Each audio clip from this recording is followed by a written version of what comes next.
boy. Hello, hello, and welcome to Duke's United Show. I'm your host, Garth Lewis, and with me, the man who put the Athletic into Wigan, the Bristol Pistol, the Tower of Power. How are we doing today, sir? Oh man, after yesterday, man, I don't know what to say. We were bad. We were a bad side. We were very bad. Not a bad side. We made stupid mistakes. That's what it was. Uh-oh. Yes. I hope I've not. There we are. There we are. Uh-oh. Yeah.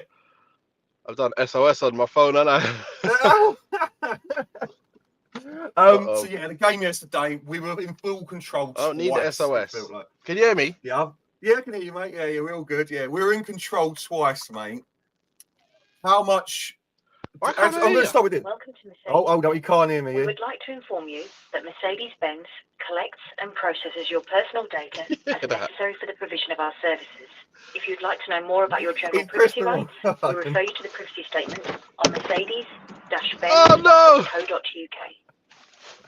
Can't I turn this off? Live TV, people. Live YouTube. This is what happens here as we go. He's gone mute. See, for me personally, once he gets it sorted, we were in full control of that game twice yesterday. And silly, costly errors, not just from Onana, in my opinion, also from Fernandes giving away the free kick. Is he back? He's back. He can hear us. I'm back. So my question to you was this. We're going to start with the ex-pro question. Man United in full control twice yesterday. As an outfield player, you come into the dressing room 3-3. Are you side dancing Onana? Are you having it out with him, or are you just leaving it be? You know what? I'm just going to say, what the hell? Like, I wouldn't say any. I'll be just like thinking this is ridiculous. Like, and then you're expecting the manager to dig him out, and the manager to go and take him out the side.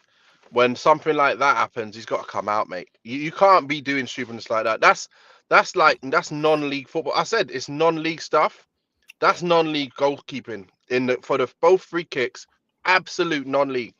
His wall needs to do its job.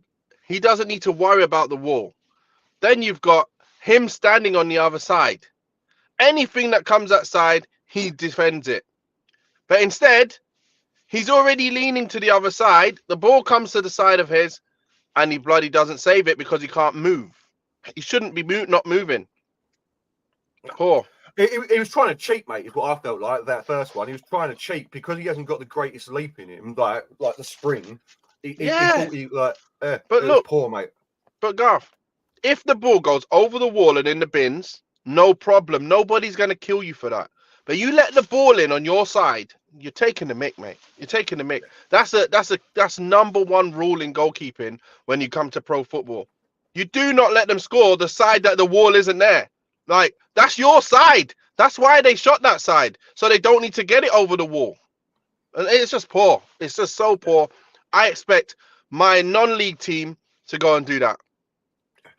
Kieran, obviously, semi-pro goalkeeper who does the transfer exchange show. That's what he said, mate. That's what I'm expecting at my level, like once every so often, not twice in one game in the Champions League, mate. Like that's no, the second one.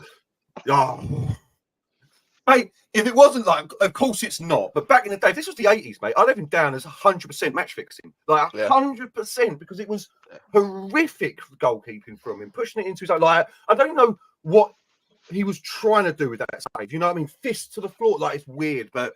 We'll get into Onana properly. I just wanted to get that one out of the way first of all, see what it would be like in the dressing room for him. But let's go for the game. First 20 minutes, yet again, Man United all over Galatasaray. Two lovely goals. We'll talk about Garnacho's first.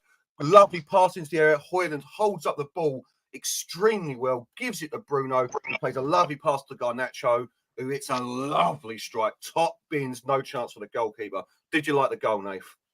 It's a great strike. Obviously, when you're there, that's one of the areas where you can shoot and you know that the keeper can't save. If you're standing at the near post, you try and roof it as you get closer in. So it was nice to see that left foot strike get in there.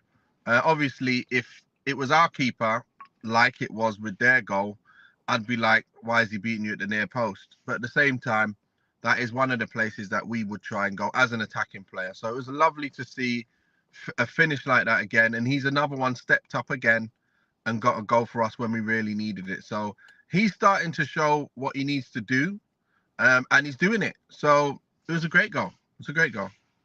Yeah, I know you're saying near post, but that's one of them, innit, mate? Like, if the keeper saves that, that's save of the season almost, you know. Like, Yeah. And then we continue from there, controlling the game. Get a second from Bruno, an absolutely lovely strike from Bruno. Like, it wasn't, some people were calling it a thunderous strike. It wasn't. That was more precision than power, in my opinion. But lovely goal again, one that you'd like to score. And at that point, they've 2-0 up. Are you feeling comfortable as a Man United fan? 25 minutes in, 2-0 up? I knew he was always likely to concede goals, so I wasn't thinking it's over yet. But I was thinking we've given ourselves a nice little cushion now. We should, if we're anything like old United, but we're not like old United, so I'm not fooled into thinking we're cool. What a strike that was, though. Cuts in, whips it top bin.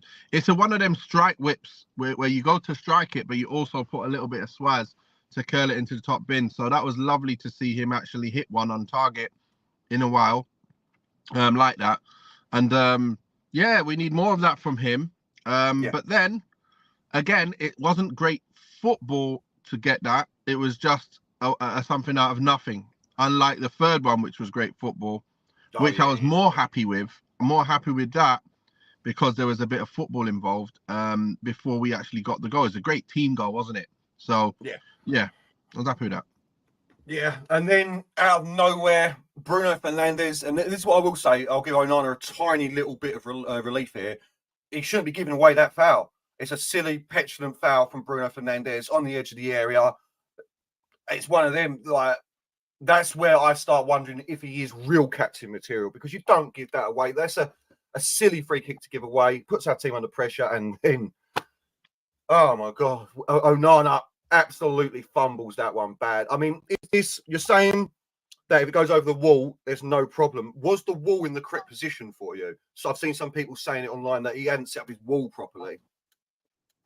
Well, that was another thing. I need to watch it again to see, but the left footer, Ziyech, he's there. I think it was kind of like a little bit to the left, maybe.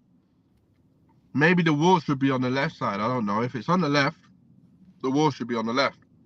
But it might have been right dead middle, where the free kick could go either side.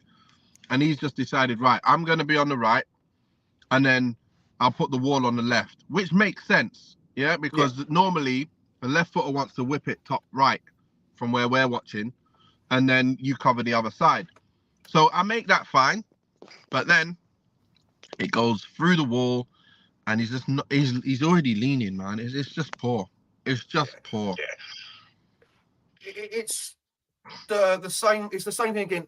If you can see that they've got two men on the side of the wall, surely you're going to think that that's what they're going for. You know, I mean, like, exactly. I'm not a goalkeeper, so I'm not even a footballer, so I can't really. But yeah, it feels so silly. Onana definitely at fault for that one, but I did feel like it wasn't completely like you know what I mean. There are circumstances that you can be like, fair enough. He thought it was going there, he went for it. Maybe the wall should have done better. That happens. Yeah, it happens. But 2-1 into the break. For the rest of the first half, it felt like Galatasaray were all over us, in my opinion. I don't know about yourself. Did it feel like we had any control in that game after they scored for you?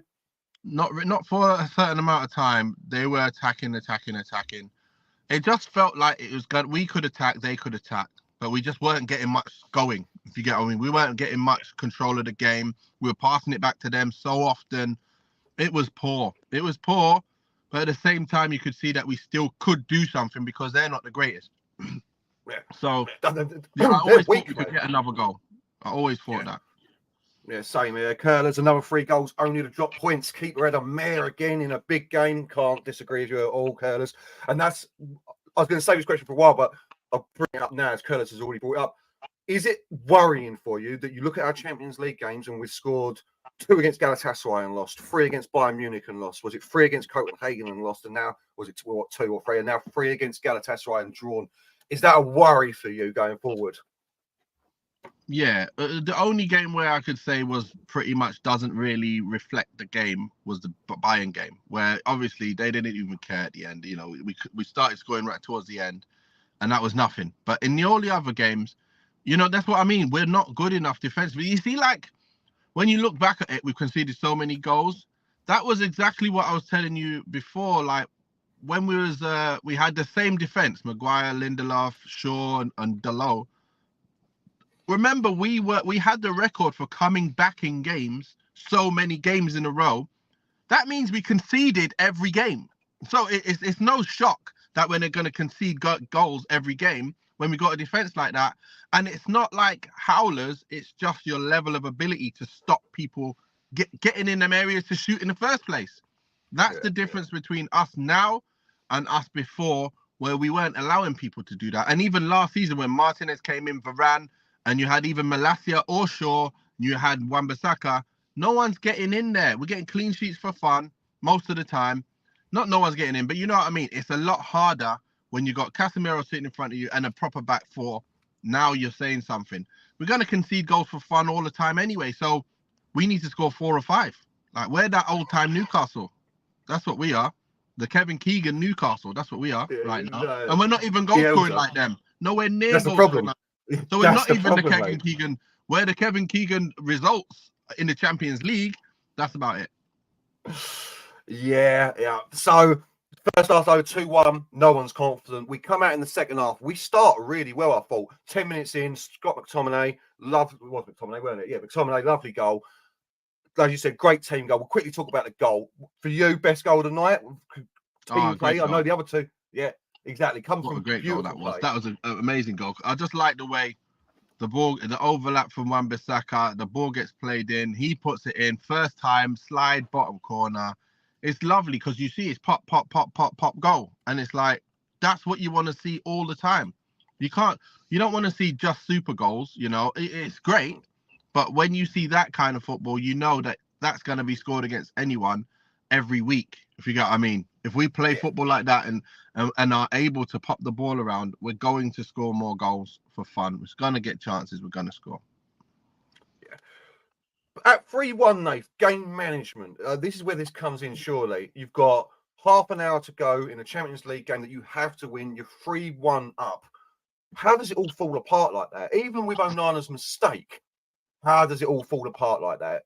As a pro, I'm sure you've been in these games. Do your heads just drop out of nowhere and you just know that it's coming? Well, you don't get any favours done when the keeper puts his arm out and just... I don't know what he done. He swiped it into the goal. I don't know what he's doing. And he's normally good at stopping balls like that. Yeah. And then that one was just totally poor. It's like, what? I don't know how you make them kind of mistakes, if you get what I mean. You can get forgiven sometimes for like having the ball at your feet and trying to cross someone and then get done or something and they win the ball. But this kind of one, it's like, come on, man. This is like easy. But the minute, so think about it, we're 3-1 up. That happens. Now it's 3-2. It's squeaky bum time. It's not no 2-goal cushion. And now any shot, you know, they're going to attack you. They're going to get a chance. And they shoot near post, bang. And you're like, is he half a fault for that one as well? Like, how you get beat near post, though? I don't know. Yeah. I have to watch it again. It's his position again. The near post. And then if it goes far post, no problem. Like, it's one of them goals, isn't it, Nathan? There was a lovely strike, a lovely finish, but I know exactly what you mean. I believe Robbie Savage said it in commentary, like, is his positioning wrong there? So, again, curlers. The Duke is right. If we have a solid defence, then that game was done and dusted at 2-0, but we are like a teabag at the back. Solid defence. Would you be looking at bringing Varane into a game like this? 100%. I don't know what he's doing not playing in this game, but if he's trying to still go by that rule of I want a left-sided player on the left and Maguire's done well to stay in, so I'm keeping him in, and then Lindelof is going to play on the left side. So it's either Lindelof or nobody, and then it's Maguire or Varane. If he's doing it like that, then okay, fine. You know, keep Varane on the side, let him stay not injured. And at the same time, if they've had phone calls from Saudi saying, listen, we'll pay you 30, 40 million for him, make sure he's fit, then you're going to do what you need to do to get that money to go and buy someone who's actually going to stay fit for us anyway. Because the chances are he would have been injured now anyway if he played them games before. So he's the new Martial now. So nobody be surprised that he's not playing. I was feeling that before. I just didn't want to say it. But it's coming to the time where you're like, you know what?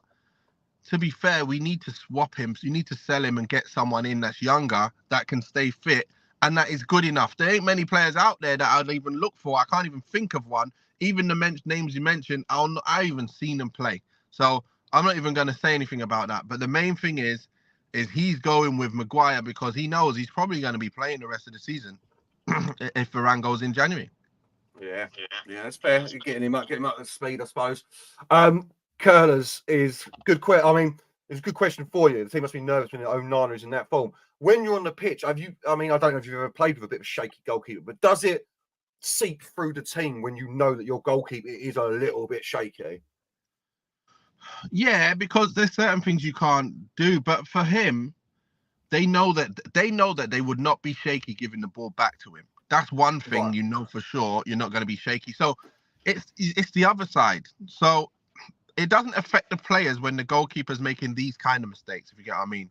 When we had De Gea, it affected the whole team because we can't pass back to him, and then we'll get under pressure and he can't kick the ball, and then we lose it. But with him, it's when you get shots shot at you. So if we had a stronger defense, we get less shots shot at him, less quality shots shot at him as well, and then he saves the normal ones, and hopefully these errors will be lower, just because of the sheer amount of shots at him. So then you won't be so nervous. But yeah, you're not gonna. I don't think if I was on the pitch with Onana, I wouldn't be nervous. I just hope that he saved the normal shots, the normal ones that I hope you don't spill that you know, like the ball comes in. I hope you don't spill that. And I keep looking at him, hoping, please make sure you don't. Well done, you didn't spill it. Yes, you didn't spill it. And that's all I'm thinking now. If he shoots, is it going to be a goal? That's the one. This is the one. If he shoots, is it going to be a goal?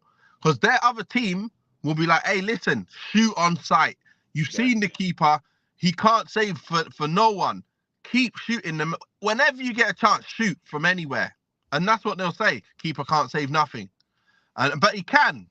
But the thing is, the chances are the easiest way to score against Onana is to shoot at him or fake your shot and let him drop on the floor again.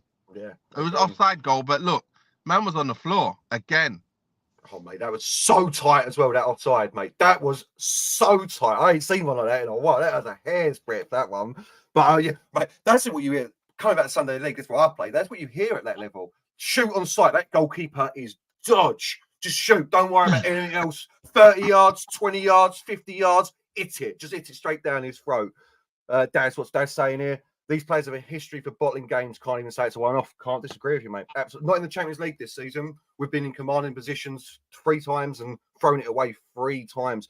But yet after they score the dodgy one for another free kick for Onana, then score what for me personally is a lovely goal. Great first touch, great strike. Again, Onana.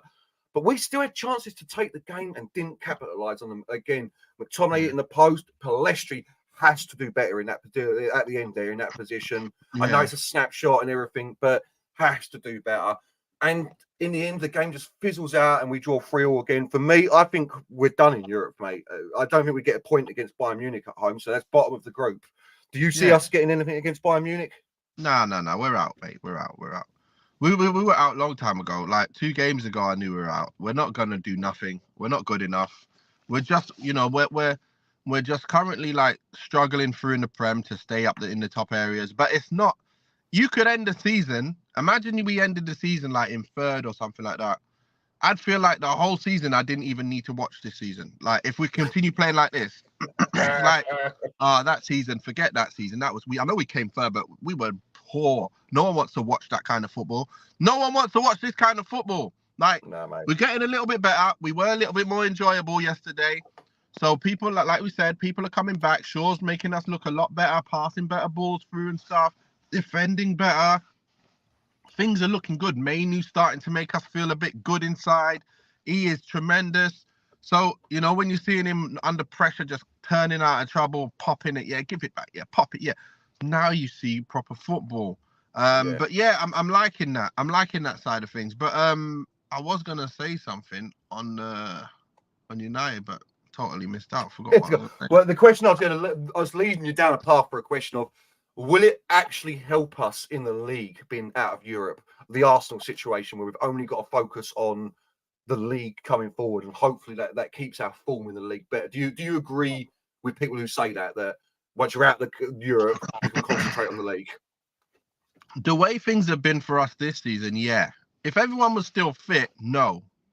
But really, because we got so many injuries, we had so many injuries. I don't know how many we got now, but I still feel like we've got lots of injuries for some reason. Martinez is our main guy at the back who makes us play football. Casemiro, main guy who makes us tick midfield wise. And like I say, we got no right wing. I didn't even notice Anthony was on the pitch for the first Forgot all 35 about minutes. him, mate. I didn't even know he was on the pitch. I swear, I'm watching the game, going, oh yeah, Anthony's still playing.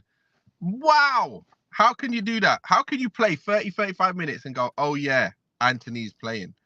I said, that's ridiculous. He is so bad. It's ridiculous. We really need to sell him in January. I would sell him back to Ajax for even half the price. Say, listen, I know we paid double by mistake, but listen, I know it should have been half. I'll give you half. Can you take half? Please take half. Just take him back, please. Take him. And I would be so happy if we was able to do that. Then we can focus on trying to buy real guys. Or, like I said, Ahmad. The only worry I've got with Ahmad is that it's an ankle injury or it was a knee injury, sorry. He may not even be able to come back properly from that. So I don't know how bad this is, but to be out this long, I don't know if you can come back and then play straight away all the time. Yeah. When you have a bad knee injury, they're the kind of things that you don't come back well from. So I'm hoping it's not as bad and it just needed the time to heal or whatever. But I really want to see him play, especially with Manu in the side and all these other boys. It would be tremendous. Casemiro, Manu in centre midfield, Bruno in the hole. Now you're talking. And then Ahmad on the right, leave Wan-Bissaka. You got Martinez, Varane, Shaw. Now you got a team. You got a team. You got Højlund up front. Now you got a team that can do bits, that can actually score from all angles as well. So this is on getting knocked out of Champions League. Curtis is saying, no, it won't help us. Going out of Europe will make the summer transfer kitty smaller. 100%. Watch this space. Yeah, that's a fair shout. I didn't think of it like that. But sometimes I think you've just got to reset and not worry about getting the big names in at the end of the year, because we haven't got what Nate's just saying there. For me, we don't have the squad to fight on 4 fronts, or we're at the League Cup, 3 fronts, like the FA Cup, Champions League, and Premier League at the moment. With the injuries, with the lack of talent we've got in this squad at the moment. You know what, we don't even need big players anymore. We need players, good players. Forget the big players. They're the cherries on top at the end.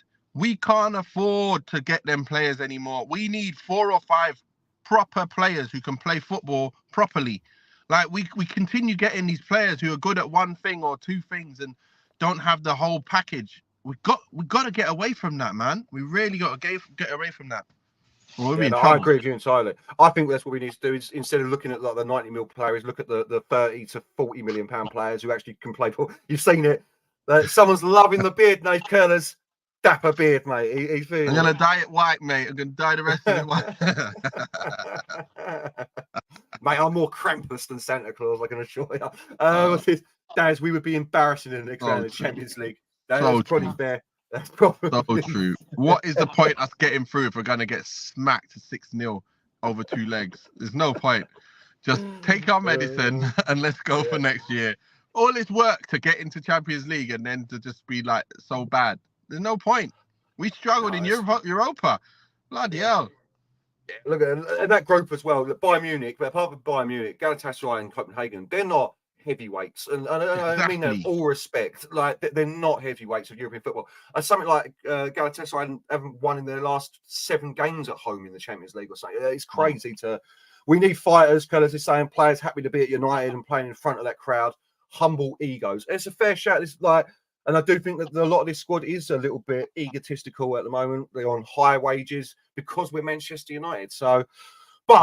Anyway, we come away 3-3 in the end. For the neutral, must have been a banging game. There's no 2 ways about that. End to end, it was open as anything. It was. It's just another game, Nate, where I've come away feeling depressed is the wrong word, but down about Man United. Are you in the same position? You know what? It didn't feel so bad because the game was fun to watch. It was enjoyable to watch, but it's annoying that we drew and that you just know. But when you know that you know what's going to happen anyway, the chances are we weren't going to win this game. The chances are we're not going to get through. I already was at peace with that from a long time ago. So looking at this game, it was at least I enjoyed watching the game and I didn't feel like it was a waste of time. That's one step in the right direction for me. And seeing Shaw back on the pitch and seeing Mainu come on, it's a step in the right direction. The From what we've lowest been of seeing, praise. what we've been seeing has been a tragedy of football. I don't want to watch that ever. I wouldn't even wish that on my worst enemy to watch Man United the last time we were playing. So. Yeah, Curtis Exactly. I think agreeing with you. Yeah, the only thing I can take from the game is that we're at least starting to play and score. Let's hope that goes onto the league games now. Yep, that's fair, Curtis. That is 100% fair. So I think there's not much more we can dissect from that game. I feel we would have won if it wasn't for Onana. I think that's where you're at as well, isn't it? Yeah, we've got 4 minutes, 20 seconds to get these ratings in. Let's get the ratings going. Let's get the ratings going. Andre Onana. I can't even find his face at the moment. So let's just say Andre Onana. He went from playing a 6 and then he conceded that first one, so he went down to a 5. Then he conceded the second one. He went down to a 4, actually a 3 because of that. He lost 2 for that. And then that third goal, it still led me to think it was him. I think he's a 2 out of 10 yesterday. He's going for a 2 out of 10 on him. Ouch. Aaron Wan-Bissaka. I think he played well. From what I saw, I didn't get to watch it with my eagle eye as normal because I was at work because I wasn't able to do much. But yeah, I think he played well enough. I think he played a 7. I think he would have done a 7. Done all right. Yeah, that's why he didn't do much wrong in my opinion. I've seen some people online giving him 2s and 3s, and I'm but like, this is the thing, innit? Because we conceded 3, it makes it look like he's played bad, but we conceded 3 because Thingy played bad. Because Onana conceded 2 on his own. So really, okay, we had shots against us, but really, I don't remember seeing Wan-Bissaka. I'm going, no, that's poor from you. So yeah, I'm giving him a 7. No, Curtis going 5. This is why, like, it does feel. I know what you're saying, people, because like exactly what they're saying, we conceded 3 goals, but yeah, I thought he'd done all right personally. Luke Shaw back in the team, and we're looking. Yeah, few misplaced passes. I remember watching, going, "Why are you doing that for?" But overall, he's still comfortable and calm. I give him probably the same. I think 7. Yeah, didn't play badly, even though we conceded 3. It's weird, I think he played all right. I think he played all right. He's comfortable. The big man, Harry Maguire. He did all right. He did all right as well. But again, I don't know. I would probably give them both centre halves a 6. I think they're both probably 6s. So 6 for both of them. Lindelof as well, yeah. Yeah, I don't think they did too much wrong. But again, just because of who they are, they concede chances to let things happen. Last game, Maguire was really good. And he did stop a clear goal. But he stopped that shot from Zaha as well. That was a good block. So I like that. So, but they're both for 6. Both for 6. All right, Scotty Tuati in the middle. Scored a really good goal, and I didn't see him make mistakes again. I didn't see him do too much wrong. Again, he's just got his goal. He's in the right place. I give him a 6.5, 7, 6.5. Yeah, this is Scott McTominay all over there. Scott McTominay for me is a great backup player and does what he does. He's a 6.5, 7. When he's bad, he's bad. Yeah. I didn't see much from him. Amrabat. A lot of people are starting to say he's not good enough, mate. Are you on that wavelength yet? Not yet. I haven't really seen him play enough. And again, I've got to watch him again when he plays the next game. I'll have to watch him again, but the jury's still out. I think he probably is good enough to do a job, but let's see. Let's see in the next game and see what he does. But I didn't see enough of him in this game. Even though I was watching, I didn't really see him on the ball. Didn't see anything. Then I saw him come off. So he must have not had the best of games. I'll give him a 5. Yeah. The captain, Bruno Fernandes. You know what? He's got to be like. He might have played 7.5 there. Mate, I was even touching an 8 for that kind of goal that he scored. So I'll give him an 8 because that was a tremendous goal. And he also made the assist for the pass for the goal for Garnacho, I think, as well. So I'm going to give him an 8. I'm giving him an 8. Man of match, probably. He is the man of match. Yeah, I'm going with man of match, probably. Talking of the man, Garnacho on the left, how was he for you? Lovely goal. I say a 7. He worked hard, got his goal as well. And he was an outlet for us. So give him a 7. He deserves a 7. Casper, the friendly ghost. What are we giving him? Ghost scores, isn't it? Ghost ratings. So yeah, it was unseen. Probably going to give him a 4 or something. I ain't seen him. Yeah.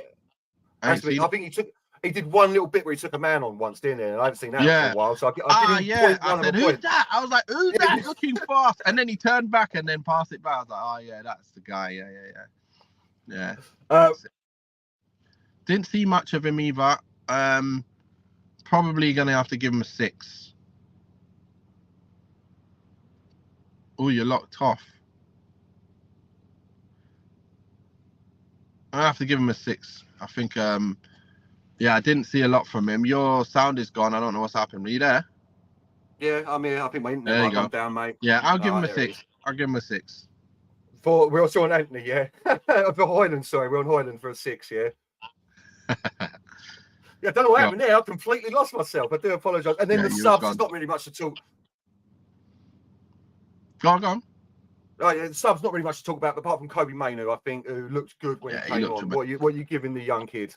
The young kid's come on and done a 7. He looks tremendous. He looks tremendous. I want to see him playing all the time, even though he's young. I don't give a damn. He needs to play next game, every game, until he starts not playing well, and then you take him out, and then you put him back in anyway because he's the best player. Yeah.